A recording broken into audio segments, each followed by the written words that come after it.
Hi, I'm Maurice Ritz. I'm a campaigns consultant here at the Institute of Race Relations. We had Mark Schussler, one of South Africa's best-known economists, here at our offices a couple of days ago to talk about South Africa's rising debt levels and the issue of prescribed assets. South Africa's debt levels are rising sharply, and we probably soon aren't going to be able to, or the government will not be able to repay what it owes.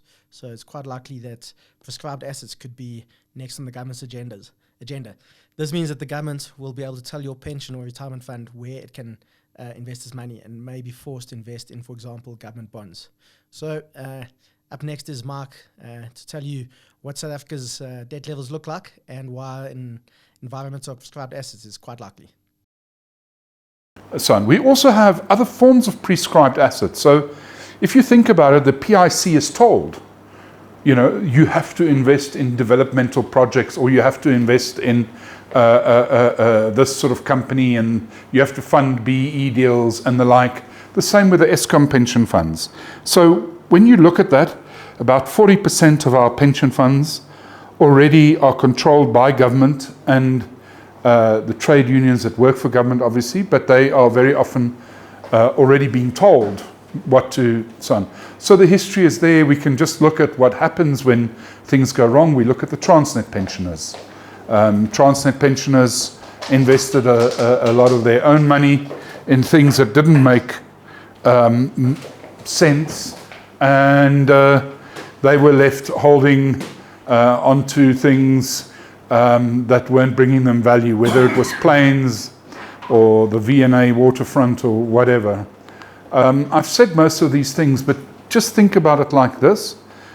The latest data that we have from the Financial Services Conduct Authority, which provides us with a backward look, about a year and a half delay, and it's coming out shortly, the new one, I'm sure. But we now have over 17 million pension fund accounts, and that is a lot of people. It doesn't mean it's 17 million people. I think it's between 11 and 12 million. I haven't gone further on that yet, but it definitely makes sense.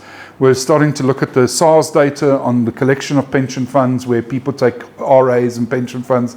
It's now been split up a bit better. So we'll know more about this. But if you take it over time, that people go to a job where they are in a pension fund, then they go to another job where they're perhaps not in a pension fund, then you can understand that there are more than 4 million pension fund accounts that are just lying there. That's people that aren't 55 or 60 or whatever the rules are, where they can't touch that money. They may not have a job, or they may have another job where there isn't now a need to some. So these are really lots of people's assets in South Africa. It is probably the broadest owned category outside of housing for South Africans. If you look at that at 11 million people, and I looked at my data again, forget the 12 million, but make it 11 million, you say each one of them represents a family, then it's 34 million people that would benefit from it, without double counting, obviously. But it means, in a sort of South African context, half of South Africans have one form or another interaction with a pension fund via their parents or their grandparents and so on. There's about 1 million pensioners. We do with BankServe, the BankServe private pension index every month. And in that we track on average per month now about 675,000 people, which is quite a number. The value, this is an older value chart. The latest one didn't work out quite so well, but South Africa was in 5th place.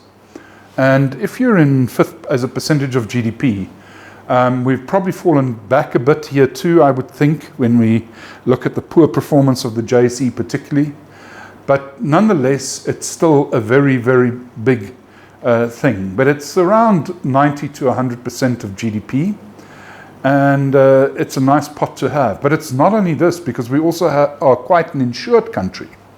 So if you take the insurance assets and the medical scheme assets and so on, you get to about 160, 170% of GDP. That's just this slide here. So that's where you have prescription already. You have prescription for your medical aid fee funds. They're only allowed to put 40% into equities, for example. So, you have different prescriptions already for all of these. You can change that, and you would have a pot full of money that you're welcome to take the presentation home with you, ma'am. But I don't know, they can email it to you, I'm sure, tomorrow and so on. So, why I think they likely, I haven't changed my view. I'm just going to give you a rundown how things are going. If you look at our public debt at the moment, it is really ratcheting up. And you'll see, looking at SOEs and the guarantees here, the other one is just the SOEs. But with our SOE guarantees, we're nearly at 70%. It's running up very quickly. It is certainly not a slow ramp up. I mean, Ian can tell you as well, this is a very quick change. It is the highest debt level that we've ever recorded as a percentage of GDP for our government. If we look at the non-financial, total non-financial public enterprises, they represent about 14% extra to the government's GDP there. And this is just a little bit different, this data. So it's the debt of the state-owned enterprises, but not just the guaranteed part. It's the total non-financial, but then you also have the financial part, which is a bit difficult because you've got the development bank in there that you could say, right, they probably don't need a bailout, but there could be, parts of where they've invested that would need a bailout in local authorities or in Mozambique or wherever. So that's the one thing. The other thing is that people keep telling us, but, so many other countries have huge debt, much bigger than us. So they would say, well, Canada has 90% debt to GDP. Well, that's gross debt, first of all, for Canada, and they have a lot more assets. So when you look at their net debt, it comes down right down to 34%. That's first of all. So some of the richer countries have a lot more in assets. Second of all, and liquid assets. Second of all, they're richer. Let me give you an explanation like a household. If a household earns 10,000 Rand and they have to spend 8,000 of that on food, they can only afford to pay back in 20% at max. And then they're living on the streets. But if a household earns R1 million a month, it would still only need 8,000 for food. It can even double that. And it can stay somewhere, but it will have at least 900,000 if it wanted to pay back a debt. So richer people can afford higher debt levels. That's why bankers love rich people. All right? And that's why every person is looking for high net worth individuals out there. So if you want to compare us to the emerging markets, which have also now increased lately a bit on the government debt side, but they're at 50%. We're at 59% on this. This is from the Bank of International Settlements. So the data varies slightly, but the trend is exactly the same. So here you can see South Africa, how quickly we ramped up our government debt. And in the time period, if you go back to before the financial crisis, we were far, far lower than the average emerging market. We're now a lot higher and likely to get a lot higher. The next 3 slides are all about promises. We said we would only have 31% debt to GDP for 2011-12. See in the history what we've done. When we actually got there, we were at 39.8%. Recently, as recently as this budget year for 2022, we said we'll be at about 59% debt then to GDP levels. So that's February this year. In the medium term, and I'll show you more about that, the medium term budget policy statement comes out. We said, no, this is not going to be 65%, I'll stand here, 0.7%. So in a matter of months, we've changed that outlook. But if you take it, and every time we look at this, we see we don't keep to our promises. And as a fellow economist, and I can't remember who it was, said, Moody's must be feeling really pissed off because they've been lied to so many times and they bought the story. And they already had a downward looking or a negative outlook for us. They changed that when the finance ministers came in and said, no, this is not really the truth. When we had Gigaba who told the sort of truth, and then after that, we said, no, it's not going to be that bad. And then they changed it back to stable. And now we've come out again with the same truth, but this time it's even more horrible. And just to show you, this is the debt that we told people we would have, and our debt projections, revised excluding Eskom, and then we had revised including Eskom. And you can see it peaks at about 60%. When was this? This was February this year. By October this year, we go and we say, wait, we are going to go far, far higher. And I've already just told you this story. But look into the future, where we're really saying they're 27. With Eskom, we're going to be at 79. That is 2,000%. Not percent, basis points higher. That is a third higher than we said 10 months ago. So the trajectory has changed tremendously. And when we did the first presentation, we said anything in South Africa where we increase the debt level will increase the likelihood of us having prescribed assets, because it would bring a downgrade. Now, this is starting to bear out.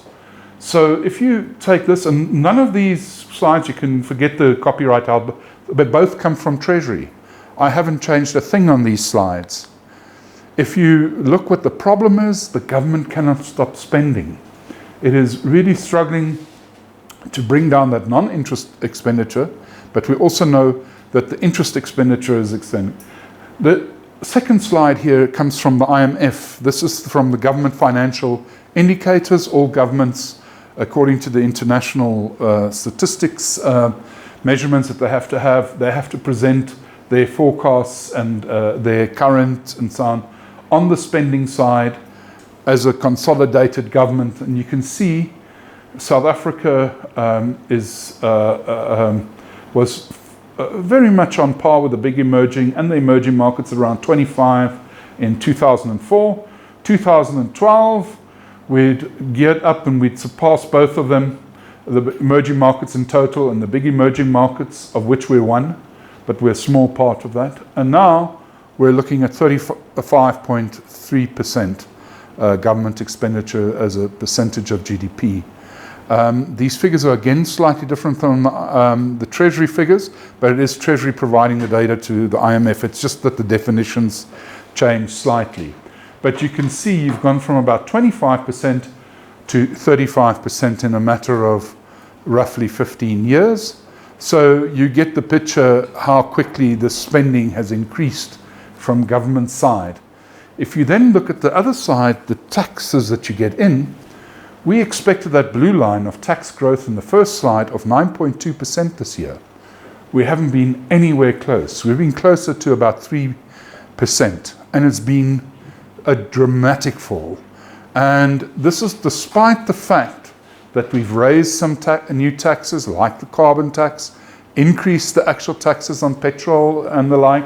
There's just not much coming through. There's a few problems that we're seeing. People are not getting the increases that they used to get, other than the state. So the biggest source is personal income tax. If you look at you take away the inflation, and we say the inflation rate is very low. The second slide, 0, is just highlighted to show you.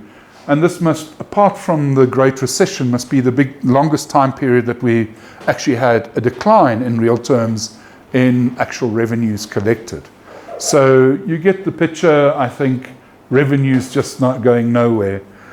Our personal income tax, ladies and gentlemen, is already the 10th highest in the world as a level of GDP. Yep. And that comes from the UN. And, you know, when you tell the dear people at the Tax Commission this type of stuff in a presentation that they happen to attend, they get very angry and walk out. But the fact of the matter is there's not much you can lift. Our company taxes are the 7th highest level in the world. Our personal taxes are the 10th highest level in the world, and we're in the top 12 in total. Our VAT is sort of number 40 now, but it will go up because we haven't got the 15% yet in it and our government growth. But now we've overtaxed. So the central government budget deficit, if you look up here, you can see there's a zero line. I don't think this works so well on that you're right, Marius. But we're now gearing up to the biggest deficit. And the problem is this time around, we're not even growing. So if you grow at 3%, your deficit is 6%, you'll add 3% debt to GDP level. If you're growing at virtually zero and you've got a 6% deficit, you're adding 6% of GDP to your debt level. So this is where we are, and this is a longer term trend here that we're not changing. Again, sorry, that one. You can just see here who holds the debt. The non-financial corporates in South Africa, 41%, of which we know at least 14-15% are the state-owned enterprises, and a lot of that is useless in a sense. Then we have the households, who are at 33-34%, very low in the whole picture worldwide. That we keep on hearing the press talk about households. Households in South Africa do not have a debt problem. Might be the structure of their debt that it's more short-term, but it isn't a debt problem compared to other emerging markets or even rich countries and so on. And then government, you can see, is the major thing of that. So I think Moody's will downgrade us probably next year when they make their announcement in March or in November. I think it's becoming very clear. There's been reports again from S&P, Fitch, all the other rating agencies are going to downgrade us. And remember, once you're in junk status, it's going to, and you go deeper, it just takes you longer and your cost of capital goes up. The index funds are going to pull out after that. People don't always tell you exactly how much that is, but it's somewhere between seemingly $15 billion and $18 billion, roughly speaking. So it's a fair chunk. That's just the index funds and the funds that follow the index funds. There'll be other funds that will also relook us and so on. This money from the index fund is about 20% of our total debt at the moment. It'll decrease as it goes on, I suppose. And it will increase the interest rate that the government already pays. And if you just look at this, this is a nice little graph. And I've done a little bit of homework here, you see. So if we compare the last Mbeki term, where South Africa's risk was 164 basis points above the emerging markets, which is already quite high. But at stages we went really down to only 25 basis points above emerging market risk. So if we played our cards right, we should have been at the emerging market sort of rate, more or less. We should have seen a bigger fall in interest rates for government. We should be able to make less of an interest rate payment. That's where we are. Then we look at the Zuma period and we're up at 280 basis points. So about 120 basis points extra, 1.2% extra you pay on the debt every year. And this is obviously takes a while to really come into effect. And then with Mr. Ramaphosa, the first part you can see that was a very big, yay, Mr. Ramaphosa is going to change everything. And then we realized he's probably not going to be able to move that quickly. And now we've gone to the next stage where we're getting disappointed because still no movement and nothing is solved in the state-owned enterprise. And he is now at 264, 100 basis points above Mbeki's last term. So we are paying more. We're already paying a price.